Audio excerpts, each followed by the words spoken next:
केके की उम्र कहने को तो सिर्फ 53 साल थी, 53 इयर्स, और उनका पूरा नाम था कृष्ण कुमार कुन्नथ। इसीलिए उन्हें प्यार से लोग केके कहते थे। उन्होंने अपने करियर में 500 से ज्यादा हिंदी गाने गाए। इसके अलावा उन्होंने तेलुगु, बांग्ला, कन्नड़ और मलयालम भाषा के भी 200 गानों को अपनी आवाज दी। केके ने अपनी आवाज से भारत के करोड़ों लोगों का दिल जीता है, लेकिन उनके खुद के दिल ने ही उन्हें आखिर में आकर धोखा दे दिया। केके को देखकर कोई ये कह नहीं सकता था कि वो बीमार हैं। वो पूरी तरह से फिट दिखाई दे रहे थे, वजन भी उनका पूरा काबू में था, उछल रहे थे, कूद रहे थे, लगातार नाच रहे थे, गा रहे थे इस रंगमंच पर, इस स्टेज पर।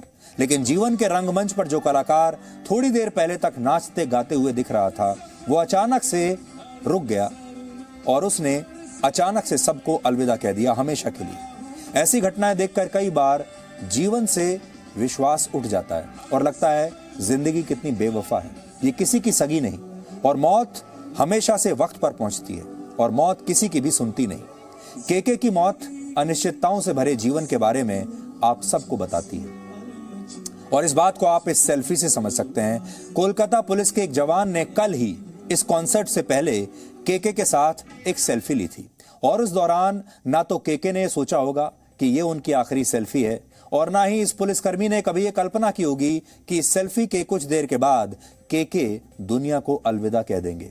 ये घटना आप सबको, हम सबको ये बताती है कि जीवन कितना अप्रत्याशित होता है। जीवन में अगले पल क्या हो जाए कोई नहीं जानता। इंसान अपने जीवन को लेकर लंबी चौड़ी प्लानिंग करता रहता है। हम सोचते हैं आज से कुछ साल के बाद हम ये करेंगे, वो करेंगे। कोई गाड़ी खरीदने के बारे में सोचता है, कोई घर खरीदने के बारे में सोचता है, कोई अपनी दूसरी जिम्मेदारियों के बारे में सोचता है, अपने सपने पूरे करने के बारे में सोचता है, और हम सोचते रह जाते हैं कि एक दिन आएगा जब हम अपने सपनों को पूरा करेंगे। लेकिन जीवन हमारी प्लानिंग के हिसाब से कभी चलता नहीं, और हमें पता ही नहीं होता कि जब हम अपने सपनों की तरफ बढ़ रहे हैं तो उससे भी ज्यादा तेज गति से मृत्यु हमारी तरफ बढ़ रही होती है।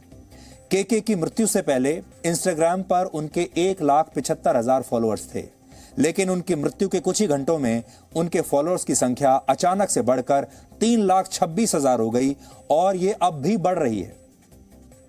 इससे आप क्या सीख सकते हैं? हमारे देश के लोगों और हमारे समाज के असली चरित्र के बारे में आपको पता चलता है, और हमारे ही देश क्या, इस जीवन के बारे में, इस दुनिया में क्या होता है, क्या व्यवस्था है, उसके बारे में आपको पता चलता है। हमारे देश में और हमारी इस दुनिया में किसी भी व्यक्ति को तब ज्यादा महत्व दिया जाता है जब वो इस दुनिया से अलविदा कह चुका होता है। यानी जब वो व्यक्ति हमारे सामने जीवित होता है तब हम उसे इतना महत्व नहीं देते, लेकिन मरने के बाद हम उसे अचानक से कहीं ज्यादा महत्व देना शुरू कर देते हैं। या आप इसको ऐसे भी समझ सकते हैं कि इस तरह का जब फेयरवेल होता है किसी का, तो लोग कहते हैं कि इसके लिए, इस ख्याति के लिए, इस यश के लिए और इस तरह की विदाई के लिए पहले मरना पड़ता है। मरने से पहले ये किसी को नहीं मिलता। इस घटना से ये भी सीख मिलती है कि दिल से जुड़ी बीमारियों को नजरअंदाज कभी नहीं करना चाहिए।